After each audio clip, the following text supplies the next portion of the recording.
स्पर्श। सुनो देवर जी, आप तो विदेशी में मिलाकर हर जिम्मेदारी से मुक्त हो गए। माँ जी के अंतिम समय में भी मैंने ही सेवा की थी, पर अब बाबूजी का हमसे न हो पाएगा। पल पल उनका पुकारना, कभी यहाँ दर्द कभी वहाँ। आंखों की रोशनी भी नहीं है।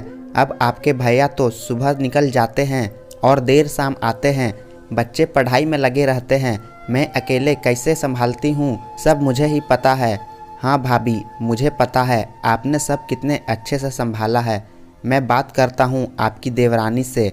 नहीं देवर जी, अब बात का समय नहीं है। आप जल्द से जल्द बाबूजी को अपने बंगले ले जाइए। आप लोगों की भी कुछ जिम्मेदारी है या नहीं? अच्छा भाभी जी, आप बाबूजी का ज़रूरी सामान बांध कर तैयार रखिए। मैं घर पर सेटिंग कर कल ही ले जाऊंगा। ये कहाँ ले आया है मुझे? बेटे, मरता मर जाऊंगा, पर याद रखना तेरी मैम से हाथ न लगाऊंगा। आंखों से लाचार भले ही हो गया हूँ, पर मुझे अभी भी सब दिखता है, सब समझ जाता हूँ। अरे बाबूजी, आप चिंता बिल्कुल ना करें। आपकी देखभाल के लिए मैंने जो महिला रखी है वह बोल नहीं सकती है, पर हर काम में दक्ष है। बहुत अच्छे अस्पताल में नौकरी करती थी, परंतु कुछ व्यवस्थाओं के कारण उन्होंने अपना परिवार खो दिया और आवाज़ भी। अब ऐसे ही सेवा देकर अपना जीवन यापन कर रही है। आपकी छोटी बहू कुछ दिनों के लिए ऑफिस के काम से दूसरे शहर गई है। उसके वापस आने तक तो आपका आंखों का इलाज भी हो जाएगा, और अगर आप वापस भैया भाभी के पास जाना चाहोगे तो वह भी हो जाएगा। तो ठीक है, कब है मेरा ऑपरेशन?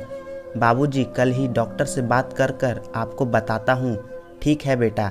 अरे बेटा तो ऑफिस के लिए चला गया, मुझे इसका नाम भी बता कर नहीं गया। कैसे पुकारूं अब इसको?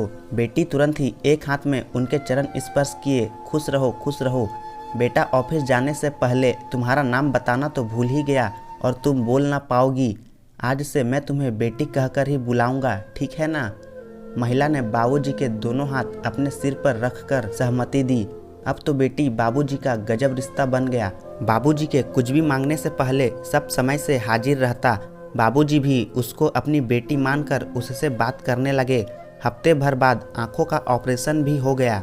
बाबूजी पट्टी खुलने पर सबसे पहले अपनी बेटी को ही देखना चाहते थे। मन के तार जो जुड़ गए थे, पर बेटे ने बताया अब वह महिला किसी दूसरे की सेवा में लग गई है और उसने पिताजी की सेवा के लिए ऑफिस से छुट्टी ले ली है। अब वह उनकी देखभाल करेगा। बाबूजी निराश हो गए और जिद की कि भले 5 मिनट के लिए ही सही, पर मेरी बेटी को ले आओ। बेटे ने बहुत समझाया, पर वह ना माने।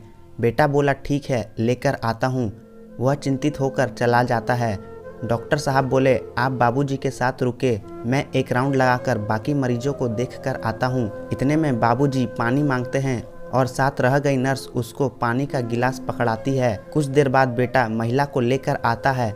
डॉक्टर साहब भी जाते हैं। पट्टी खोली जाती है। बेटा महिला को सामने करता है। बाबूजी उसका हाथ अपने हाथ में लेकर बहुत प्यार से कहते हैं कि बेटी, तुम बहुत प्यारी हो, पर तुम वह नहीं हो। बेटा हक्का बक्का रह जाता है।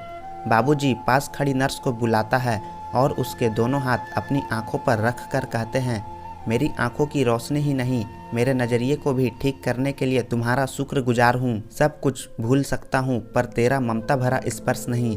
बाबूजी ने बेटे और विदेशी बहू को गले से लगा लिया। आपको यह कहानी कैसी लगी कमेंट करके ज़रूर बताइएगा। चैनल पर नए हो तो सब्सक्राइब जरूर कीजिएगा। वीडियो को लाइक और शेयर कीजिए। धन्यवाद।